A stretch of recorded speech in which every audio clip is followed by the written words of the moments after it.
وإن امرأة خافت من بعلها نشوزا أو إعراضا فلا جناح عليهما أن يصلحا بينهما صلحا، والصلح خير.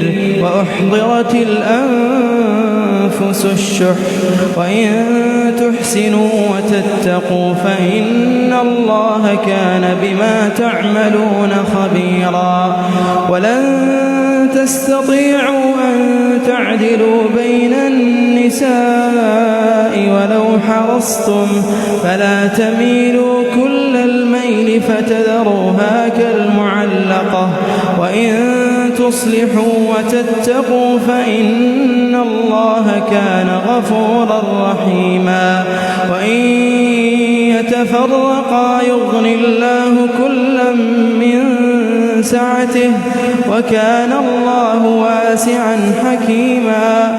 ولله ما في السماوات وما في الأرض.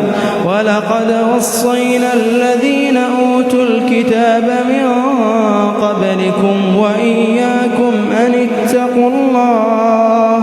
وإن تكفروا فإن لله ما في السماوات وما في الأرض، وكان الله غنيا حميدا.